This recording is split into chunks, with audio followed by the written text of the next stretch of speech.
Alright. Bonjour les bruyants brillantes, c'est ici Alex et aujourd'hui on cherche des commanditaires sur les podcasts qu'on produit. Si jamais tu as une compagnie que tu aimerais afficher sur nos podcasts, tu peux nous écrire au booking@dubruitmesoreilles.ca. Sinon, on va se servir de ce spot publicitaire-là pour plugger notre Patreon.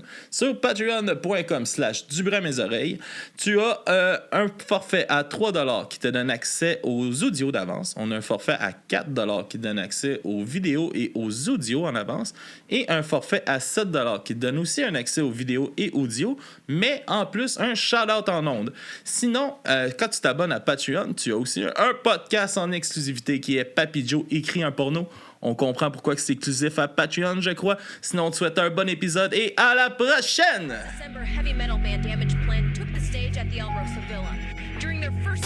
Toutes les télévisions et les chaînes de radio américaines ont interrompu leur programme pour annoncer la mort de John Lennon.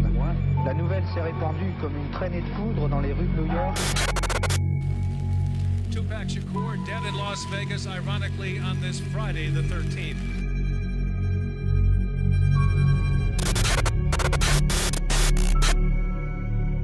Alright. Bonjour, bonsoir tout le monde. Bienvenue au podcast du crime. À mes oreilles, c'est ici Alex. Aujourd'hui, en compagnie de mon cher ami Philippe. Yes sir, comment ça va Philippe? Ça va bien et toi? Ça va super bien, content d'enregistrer avec toi. Ouais, moi aussi. Yes. Alors aujourd'hui, Philippe, balade meurtrière, de quoi tu nous parles cette semaine? Alors, la dernière fois qu'on a fait une balade meurtrière, on a parlé d'un groupe qui s'appelle Blind Melon. Yes. Et on avait parlé de l'affaire Susan Smith, qui était une affaire absolument tragique. Mm-hmm. Et donc, et on avait parlé aussi évidemment du groupe et du destin assez tragique du chanteur Shannon Hoon, qui était mort très jeune d'une overdose. Et donc, on va rester sur le même album, qui s'appelle Soup. Je rappelle, c'est le deuxième album studio de Blind Melon. Et la chanson s'appelle Skinned. Yes. Skinned, donc écorché, je pense qu'on dirait, mais vraiment littéralement enlever la peau. Donc on va parler de peau. Et en fait, Shannon Hoon a écrit la chanson dont on va parler après avoir lu un livre sur les tueurs en série qui parlait notamment d'un tueur en série très connu, peut-être un des plus connus, qui s'appelle Ed Gein. Ou Ed Gein, ça s'écrit G-I-E-N. Il y a eu beaucoup de podcasts qui ont déjà parlé de cette histoire. Ouais, c'en est un connu, celui-là. Oui, exactement. Mais il a écrit la chanson avec quand même une bonne dose d'humour. Il a écrit les paroles après avoir découvert la musique, qui avait été composée par un autre membre du groupe. Okay. Et il avait envie de montrer quelque chose d'humoristique autour de cette histoire-là. C'est une chanson un peu... Ouais, c'est ça, mais ça marche parce que dans les sons, c'est une chanson qui est très folk. Pendant la musique, l'instrument rythmique, c'est un banjo. Le solo final, c'est pas un solo guitare électrique, mais c'est un solo de kazoo, tu vois, une sorte de petit sifflet qui fait un peu de canard comme ça. Donc c'est une chanson qui est en tout cas dans les sonorités, qui est légère et joyeuse. Mais quand tu commences à t'intéresser aux paroles, c'est une autre histoire. Il y a de quoi d'absurde aussi dans le personnage de Gins. Exactement. Ouais, d'ailleurs, c'est pour ça que je pense qu'il a tant inspiré le cinéma d'horreur. C'est parce que c'est un personnage très, très hors norme, avec aussi un destin de tueur qui commence très tard dans sa vie. Ouais.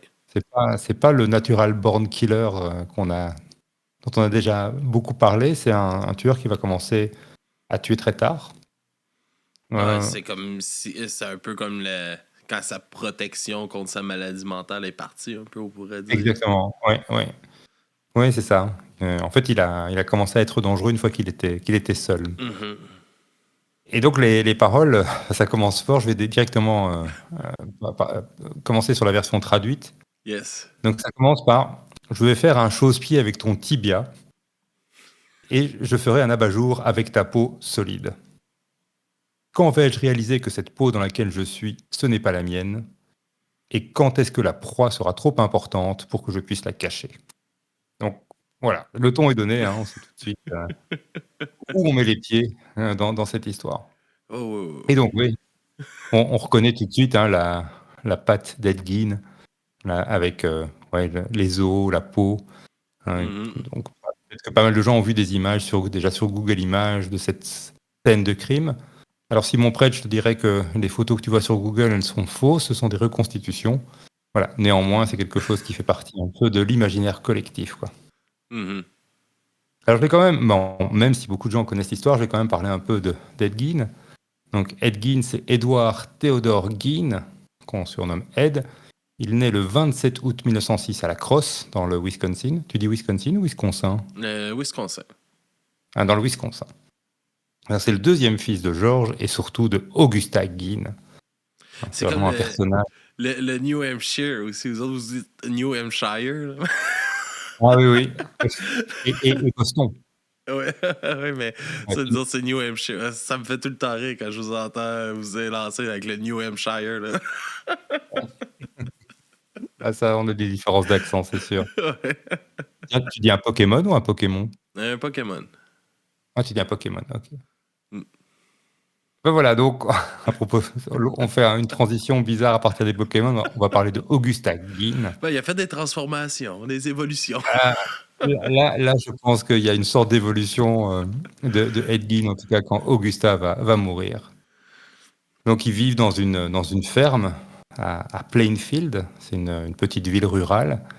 Et l'enfance d'Ed Gein, ben, c'est surtout une enfance marquée par ce personnage maternel très particulier, qui est une femme très religieuse, très stricte.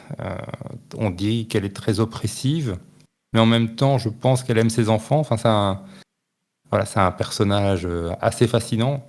Peut-être que ce personnage est encore plus fascinant que Ed Gein lui-même, en réalité. Et elle a un petit mari qui s'appelle George, mais qui est assez insignifiant, qui est faible, fragile, qui est alcoolique aussi. Mhm. Et il a un grand frère qui s'appelle Henry. Et Augusta élève ses fils dans l'idée que le monde extérieur est dangereux et immoral, ce qui est peut-être vrai. Et elle est très fanatique, c'est vraiment une fanatique religieuse, et elle est surtout fanatique sur les sujets de sexualité et sur les péchés. OK. Elle a une haine des autres femmes, qu'elle voit toutes, sauf elle, comme des créatures impures, des tentatrices. Et donc elle interdit à ces garçons d'approcher d'autres femmes. Même à Ça l'école. pas créer des manques, hein? Ah, ça ne va pas aider ces garçons à s'épanouir, c'est sûr. Oh, Seigneur. Mais les garçons, et surtout Ed, aiment leur mère. Même si elle est stricte, tyrannique, en fait, elle a une forme de Mais, paranoïa, mais elle ne leur fait pas enfin, à ma connaissance, elle ne leur fait pas trop de mal. Surtout, elle leur met des mais trucs bizarres dans la tête. c'est quasiment la seule chose, la seule personne qu'ils connaissent. Mais c'est ça, Fait que exactement. c'est dur de pas aimer la seule autre personne que tu connais. Là. Exactement. Et puis, tu as le père qui est tellement... il est alcoolique, donc il est pas très présent dans Ça doit l'éducation des donner enfants. raison un peu justement à ce que la mère raconte. Là. Exactement. Et donc les enfants, ils quittent la maison de temps en temps, mais uniquement pour aller à l'école et sous haute surveillance. Et donc, oui, ils connaissent pas le monde extérieur, et donc ils ont une vision qui est une vision, on va dire, un peu fantasmée, mais dans un sens négatif du monde extérieur. Alors, en 1940, Ed a 34 ans déjà, il est né en 1906, et son père, George, meurt d'une crise cardiaque, qui est un peu la suite de son alcoolisme. Donc, Ed et Henry sont adultes tous les deux, mais ils n'ont pas été à la découverte du monde extérieur, donc ils continuent à vivre dans cette ferme avec leur mère, sans en sortir quasiment. Mais Henry, qui commence à en avoir marre, remet quand même un peu en cause et en question les enseignements d'Augusta. Ed, pas du tout. Lui, il est complètement sous l'emprise de sa mère. Donc, à 34 ans, Ed n'a jamais fréquenté la moindre femme. Il ne connaît aucune autre femme que sa mère. Bon, il a eu des relations, des rapports très, très superficiels avec les commerçantes du village, mais ça s'arrête là. Ouais, le bonjour, ça va coûter tant. Oui, c'est ça, voilà, vraiment. Mais aucune forme d'intimité avec une femme. Mais il doit avoir une crainte, là, justement, avec tout ce que sa mère a Ah bah oui, raconté. ouais. Une crainte ou même peut-être une haine. Hein. C'est-à-dire Aussi. qu'il est vraiment dans l'idée que toutes les femmes sont fondamentalement mauvaises et dangereuses, quoi. Mm. Alors en 1944, il y a un incendie qui se déclare dans une prairie qui est à côté de la ferme des Guines. Et Henry et Ed vont éteindre ce feu de prairie. Donc après le feu, il y a Henry qui ne revient pas. Mais personne, donc en fait on va retrouver le cadavre de Henry là où il y a eu l'incendie, mais on va considérer qu'il n'y a pas eu de crime commis. La réalité, c'est qu'on ne sait pas. Il y a un grand doute. Il y a pas mal de gens qui pensent qu'il a tué son frère, que Ed a tué Henry, mais il n'y a pas de soupçon à l'époque. Et officiellement, donc Henry est mort d'asphyxie à cause des fumées. Donc on a le père qui est mort, on a le frère qui est mort, il reste que Ed et sa mère. Est-ce que tu penses que, justement, vu qu'il remettait en doute un peu qu'est-ce que sa mère disait, peut-être que sa mère l'aurait peut-être demandé de faire ça aussi? Alors, je ne sais pas, parce que j'ai pas l'impression que c'est une mère qui voulait la mort de ses enfants. Donc à mon avis, c'est plutôt le fait que, oui, c'est ça, que Ed déteste tellement le monde extérieur qu'il veut pas que son frère y aille. Mais voilà, j'avoue que je sais pas. Je sais qu'en tout cas, il n'y a pas de brûlure sur le corps, hein, donc il y a une asphyxie, pas de brûlure. Donc si tu regardes ça avec un peu de recul, en tout cas, c'est une mort qui n'a pas l'air très très naturelle. Non, non, non. C'est étrange. Donc reste la mère et le fils, mais un an plus tard, un an seulement après la mort de Henry, Augusta subit un AVC. Elle survit, mais elle est paralysée. Donc elle est en chaise roulante, elle peut encore parler. Ed s'occupe d'elle tout le temps. C'est vraiment c'est devenu sa nouvelle mission. Mais, j'allais dire malheureusement, quelques mois plus tard, elle a un nouvel AVC, et celui-là, il est fatal, donc elle va mourir de son deuxième AVC. OK. Et donc là, Ed est tout seul. Et comme il a toujours vécu à travers sa mère et pour sa mère, ben, il ne sait pas très bien comment il va continuer à vivre sans elle, quoi. Et donc là, la santé mentale se détériore, il est très pauvre, il n'est pas très propre, et donc il n'entretient que les pièces de la maison qui étaient importantes pour sa mère. Donc lui vit dans des conditions insalubres, mais la chambre de sa mère est propre et rangée. Et je pense que la cuisine est propre et rangée, donc lui vit en dehors des zones, on va dire, de sa mère. Donc il vit comme une sorte de sanctuaire pour sa mère, quoi. OK. Et donc il va survivre, il va faire des petits boulots.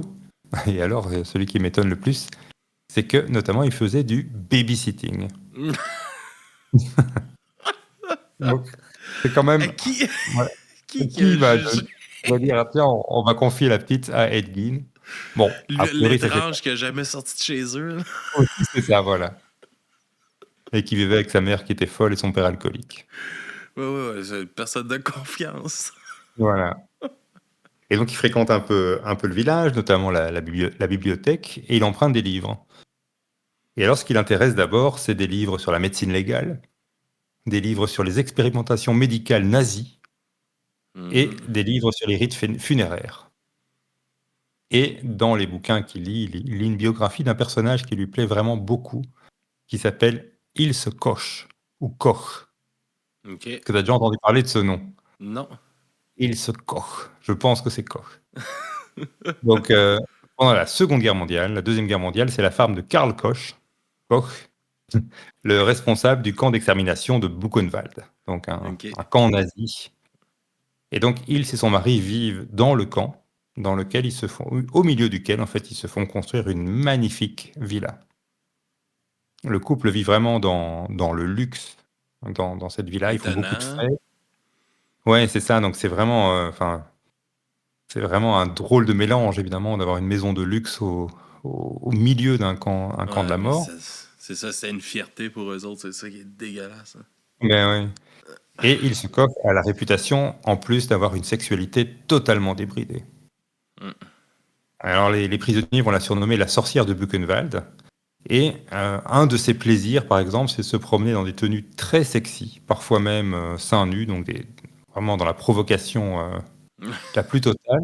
Et elle se promène dans le camp, et si un prisonnier la regarde, il est puni. Et dans le meilleur des cas, il est simplement battu. dans le pire des cas, ça pourrait aller jusqu'à la mort. Elle adore aller voir les punitions des prisonniers. Elle exige toujours que les prisonniers soient nus.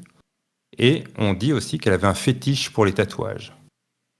Et donc, elle repérait les prisonniers tatoués. Et en fait, c'est eux qui mouraient les premiers parce qu'elle adorait récupérer la peau des prisonniers tatoués pour redécorer sa maison. Il n'avait pas Et tout notamment- un numéro, il tout tatoué. Son Ah oui, emblème, alors, c'est- ah oui, donc il y a bien sûr le tatouage du sang, mais c'était vraiment plutôt les Non, je tatouages comprends. Là, décoratifs, quoi, bien sûr, bien sûr. c'est comme, ouais, ils vont tous finir par y passer. Là. Bah oui, exactement. Ah, Après, ça va pas durer si longtemps que ça parce que, bon, d'abord, le couple ne va pas bien et l- ils sont corrompus et donc même le régime nazi va finir par les sanctionner. Enfin, bref, voilà.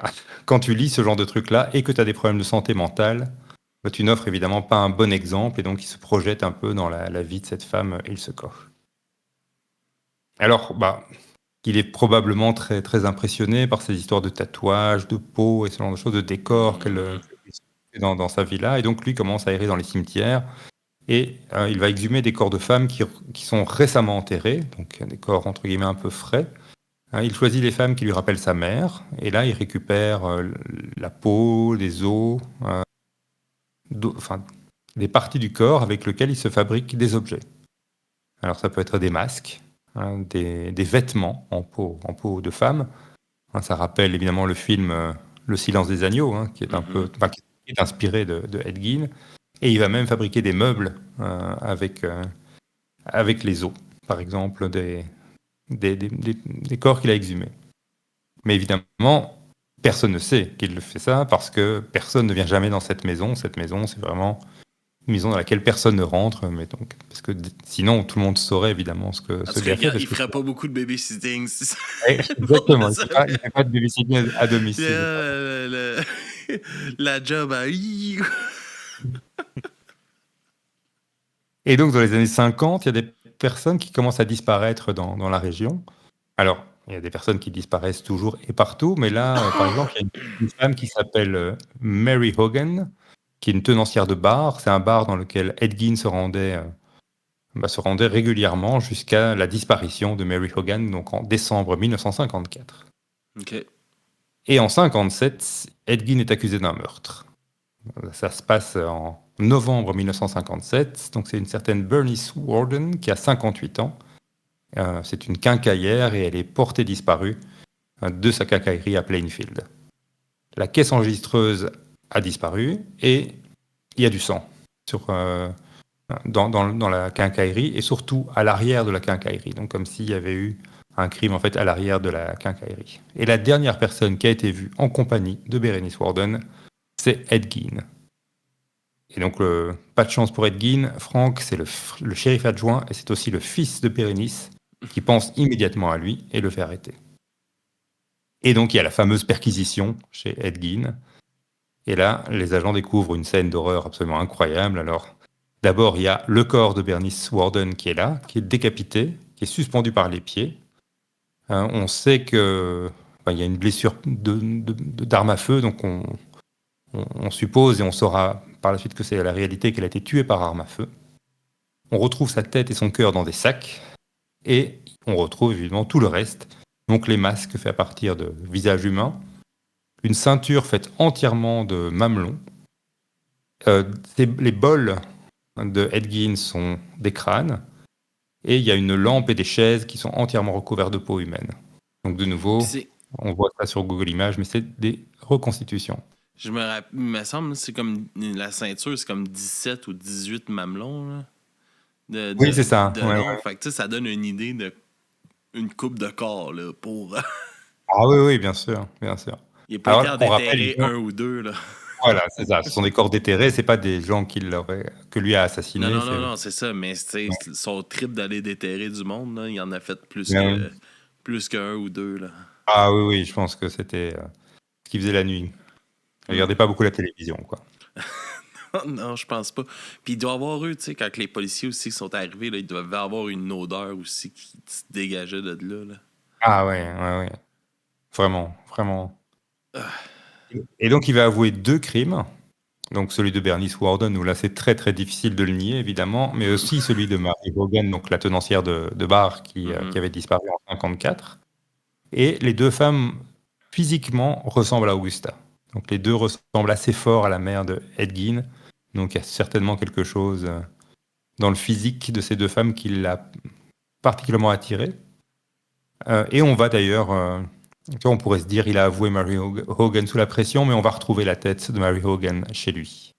Donc on est sûr qu'il a au moins tué 2 fois, et probablement 3 si on prend le cas de son frère, et peut-être plus, là on ne le saura évidemment jamais. Alors quelques mois après son arrestation, la ferme est entièrement détruite par un incendie. Alors volontaire ou pas, on ne sait pas, mais probablement volontaire. Probablement Il en reste... des gens fâchés. Là. Ben oui. Et il est jugé inapte à être jugé pour ses crimes, parce que notamment on lui a diagnostiqué une schizophrénie. Et donc il est interné dans un hôpital psychiatrique où il va vivre assez longtemps avant de mourir des suites d'un cancer du poumon en 1984. Donc il meurt à l'âge de 77 ans. Il est enterré dans un cimetière près de Plainfield, et au début sa tombe devient une attraction touristique. C'est ce qu'on appelle du murderabilia. Donc les visiteurs vont prendre des morceaux de sa pierre tombale pour les garder en souvenir. Et puis en 2000, il y a carrément quelqu'un qui vole toute la pierre tombale. Donc les gens. Ah oui, c'est fou, hein. Donc là, il y a toute une rumeur qui dit que c'est peut-être un groupe sataniste ou ça qui aurait pris la pierre, mais elle est retrouvée chez un voleur lambda, et elle ne sera pas remise dans le cimetière. Donc aujourd'hui, en fait, on ne peut pas trouver la tombe de Gein, elle n'est marquée par rien du tout. Alors voilà, c'est une histoire, évidemment, on peut en parler des heures, mais comme elle est très connue, je vais m'arrêter là. Évidemment, on sait, hein, Ed Gein, ça a inspiré Psychose de Alfred Hitchcock, le personnage de Norman Bates avec sa mère momifiée dans Psychose. Il a inspiré Leatherface dans Massacre à la tronçonneuse, à cause du masque en peau humaine. Il a inspiré Buffalo Bill dans Le silence des agneaux.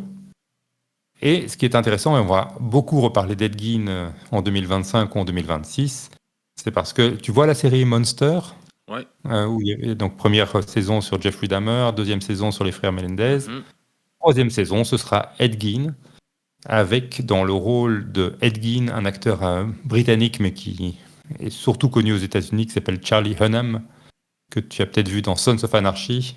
Il a joué le rôle d'un biker, très très bon acteur. Donc, et alors il y a des photos qui circulent déjà, et il y a quelque chose de très crédible dans son physique. La première saison était très bonne de Monster. Là. J'ai un peu moins accroché sur la deuxième, mais j'ai hâte à la prochaine. Pareil. Donc j'ai même décroché de la deuxième, j'ai pas aimé du tout. J'ai beaucoup pas aimé la première. première. Non plus. Voilà. J'ai préféré le documentaire. Ouais. Il était bon le documentaire. Il était excellent, et beaucoup plus. Je sais pas, il y avait quelque chose dans les personnages, dans la série je trouve que ça fonctionnait pas. C'est très artificiel. Mais voilà, Monster, la saison 3, j'ai confiance. Je pense qu'on a un bon acteur, on a une bonne histoire. Voilà. Après, ça a déjà été fait, plus ou moins, dans une série qui s'appelle Bates Motel, qui s'inspire en fait de Ed Gein, qui est en fait le prequel du film Psychose, une série qu'on retrouve sur Netflix et sur d'autres plateformes. Mais voilà, j'ai une vraie curiosité. Alors on va revenir à Blind Melon. Blind Melon en fait n'était pas le premier groupe à faire une chanson sur Ed Gein. Le premier groupe, à ma connaissance, c'est les Rois du Speed, c'est Slayer, qui en 1990 ont sorti une chanson qui s'appelle Dead Skin Mask, et qui était une chanson qui évoquait. D'ailleurs, j'hésitais un peu entre les deux, mais enfin, tant que j'étais sur Blind Melon, je me suis dit, allez, je vais rester à Blind Melon.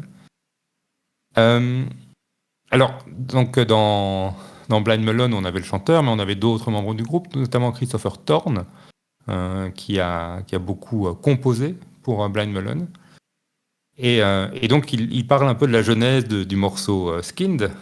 Et donc, il explique qu'en écrivant les chansons, en fait, les mélodies des chansons pour l'album Soup, il a acheté des instruments pour faire des expériences d'écriture. Donc, il a acheté un banjo, au moment où il composait Skinned. Mais c'était vraiment pour le fun. Il pensait pas vraiment que ce banjo allait devenir un instrument important dans la chanson. discographie du groupe. Ouais. Et il a été très surpris que Shannon choisisse cette mélodie pour parler de l'affaire de Ed Gein. Ouais, c'est très, très étrange de faire ce mélange-là. Et donc voilà, c'est vraiment, ça s'est fait lors d'une tournée. Ça s'est fait dans la chambre. Ils ont fait la première version de Skinned avec le banjo. Parce qu'à ce moment-là, donc, Christopher Thorne était en train d'apprendre à jouer du banjo.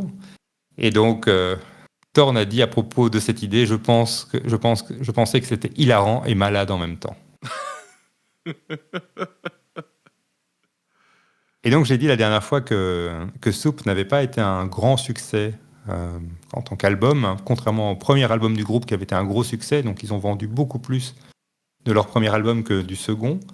Et Brad Smith, ça c'est le bassiste de Blind Melon, qui a expliqué ça en disant Shannon, je cite là, Shannon, je pense, pensait chaque mot de ce qu'il a dit sur le disque Soup. Et c'est pourquoi il est peut-être encore plus acclamé par la critique que notre premier disque. Notre premier disque s'est vendu à beaucoup plus d'unités que notre deuxième disque, mais le deuxième a eu beaucoup plus de critiques qui le reconnaissaient comme étant vrai et pur, et je pense que c'est la marque d'un grand disque. Donc voilà, moi aussi, je pense que Soup c'est un grand disque, pas si facile d'accès, parfois un petit peu daté au niveau de la musique, mais c'est vraiment un disque qui est vraiment, vraiment intéressant. Et donc, je parlais de Christopher Thorne, le guitariste qui avait composé la musique de Skinned. Ouais. Et en fait, j'ai appris qu'il avait rejoint un autre band en 2009 qui s'appelle AWOL Nation. Alors, je ne sais pas si tu connais AWOL Nation. Non. Mais à mon avis, tu connais AWOL Nation parce qu'ils ont fait un succès invraisemblable avec une chanson qui s'appelle Sail en 2011 qui a fait plus de 900 millions d'écoutes sur Spotify. Donc on va être pas loin du milliard d'écoutes avec le morceau Sail. Voilà, très très grand. C'est ça? Oh, c'est ça, exactement. Hey, Chris, je t'ai dit non, puis je pense que j'ai vu ça en show. Ouais, oui, voilà. Et donc voilà, c'était l'histoire de Blind Melon en 2 parties. Voilà, donc comme je le disais la fois passée, je pense que c'est un groupe qui vaut la peine. C'est un groupe à redécouvrir. Voilà, si en tout cas tu as une affinité avec ce style de musique un peu grunge, un peu néo-psyché. Et puis voilà, le personnage de ce chanteur, Shannon Hoon, est quand même vraiment intéressant. Voilà, sa fille Nico Hoon fait aussi une musique qui est assez intéressante. Donc voilà, au-delà des histoires très tristes et très perturbantes qui sont racontées dans Soup, un groupe à mon avis à redécouvrir, qui mérite de ne pas être oublié en tout cas. Yes. All right. Merci beaucoup, Philippe. Merci à toi. C'était super intéressant encore une fois. Merci. Yes. Puis, qu'est-ce qui s'en vient avec le scénario du pire, là? On peut s'attendre à une prochaine saison à quel moment? Ouais, alors, donc, en fait, je vais spoiler un petit peu ce qu'on est en train de faire, mais donc on travaille, en fait, on n'est plus 2, mais on est 3. OK. Pour le scénario du pire, 2 Belges et une Québécoise. Ouais. Que tu connais peut-être, qui s'appelle Michel Tousignan. OK. Voilà, qui est une sociologue de la famille, qui est une recherchiste pour des très gros podcasts True Crime au Québec, notamment Côté Sombre. Donc elle écrit beaucoup pour Côté Sombre. Et voilà, on a décidé de collaborer autour du personnage, justement ça tombe bien aujourd'hui qu'on en parle, autour du personnage de la mère dans le True Crime. OK.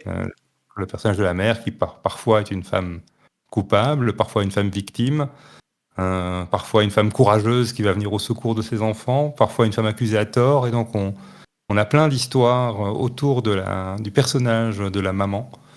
Et voilà. Et donc le travail que fait Michel est un travail extrêmement impressionnant. Donc je pense que sur le premier épisode qu'on enregistrera dans pas très longtemps, on a 2 fois plus de pages que pour un épisode classique. On a beaucoup fouillé. Voilà. Et donc elle va vraiment jouer ce rôle de la sociologue qui va vraiment faire une analyse autour de nos histoires. Mais surtout, on a des histoires qui sont des histoires très très fortes, très très diverses aussi. Donc, ça ne sont pas que des histoires de mères qui vont tuer des gens. Voilà. Donc, je pense que... Et on va garder, sinon, le concept avec le casting, oui, il faut. le soundtrack et ce genre de choses. Voilà. Mais voilà, Michel, c'est vraiment... ça nous a motivé à faire une nouvelle saison parce qu'elle ajoute vraiment, vraiment quelque chose. Après, c'est un gros travail. On espère lancer la saison au mois de mars. OK. Je pense qu'on va enregistrer le premier épisode dans très peu de temps. Et moi, j'ai vraiment hâte. Et on a vraiment l'embarras du choix parce qu'on a une dizaine d'histoires qu'on pourrait enregistrer. On va en faire 8. Donc voilà, on doit encore faire quelques... un peu. Exactement. Une petite histoire bonus, là, de même, surprise. Là. Oui, c'est ça. Ah oui, alors dans les bonus, je peux faire un peu de publicité. Ben oui. Donc, mon beau-fils, l'amoureux de ma fille, s'appelle Mathis. OK. Et donc, il a une chaîne YouTube qui s'appelle Mathis Adastra. Je pense que sa vidéo qui a été le plus vue a quand même fait 1,6 million de vues. OK, quand même. Un très, très gros succès. Il y a eu cette petite plaque, là. Ah oui. Oui, il est bientôt youtubeur professionnel. Il fait beaucoup de vidéos plutôt sur des formats assez courts, mais il y a aussi des vidéos d'une quinzaine de minutes. Et il ne parle quasiment que de la bataille de Waterloo. Alors, Waterloo, c'est Waterloo en Belgique, et c'est la bataille qui a vu la défaite de Napoléon, et c'est là où j'habite. Et on va sûrement faire un épisode avec lui sur une histoire de crime à l'époque napoléonienne. Voilà. Mais en attendant, Mathis Ad Astra sur YouTube. Ses vidéos sont très, très, très bien faites. Il a une collaboration avec quelqu'un de très connu dans le monde du crime, mais je ne sais pas si je peux le dire, donc on verra plus tard. Mais il est en train de boomer en tant que YouTuber. Voilà. Ah, cool. Ben, on va inviter tout le monde à aller l'encourager. Ah oui, vraiment. Tu m'enverras son lien, on va le rajouter dans nos choses. Je fais ça. All right. Ben, merci beaucoup, Philippe. Puis le scénario du PCO là, pour vous encourager, là, puis tout ça. Là. Alors, c'est partout. Donc là, on est en break depuis un bon bout de temps, mais on a parfois des retours de succès comme ça sur certains épisodes, notamment c'est ce qui nous a donné l'envie de parler de la maman, c'est qu'on a fait un épisode sur Ruby Frank qui a très très très bien marché. Heureusement, on l'a lancé avant Distorsion parce que sinon personne n'aurait vu notre épisode. Ah non, faut pas dire ça. On l'a lancé différente. Ouais, exactement, mais on l'a lancé bien, au bon moment, donc on a eu vraiment beaucoup de succès avec cet épisode. Et puis alors, on avait fait un épisode sur l'épidémie de crack à Los Angeles dans les années 80, et on avait été interpellé par l'histoire des crack moms, les mamans qui prenaient du crack, parce qu'on avait vu dans le documentaire Netflix qu'elles étaient beaucoup plus sanctionnées que n'importe quel autre dealer ou consommateur de crack, que c'était les mamans qui étaient le plus sanctionnées. Donc c'est ce qui nous a donné envie de creuser cette figure maternelle dans le crime, en fait. All right. Ben, j'ai vraiment hâte à la prochaine saison. J'ai hâte d'entendre des petits spoilers ici et là qu'on va avoir le droit durant nos enregistrements. Sinon, on se dit à la prochaine. Philippe, c'était super le fun. Merci tout le monde d'avoir été là. Vous pouvez nous suivre partout aussi. Dubrunsmesoreilles.ca et .com si vous voulez être à l'affût de tout ce qui se passe. On se dit à la prochaine tout le monde et bonne semaine. Bonne semaine.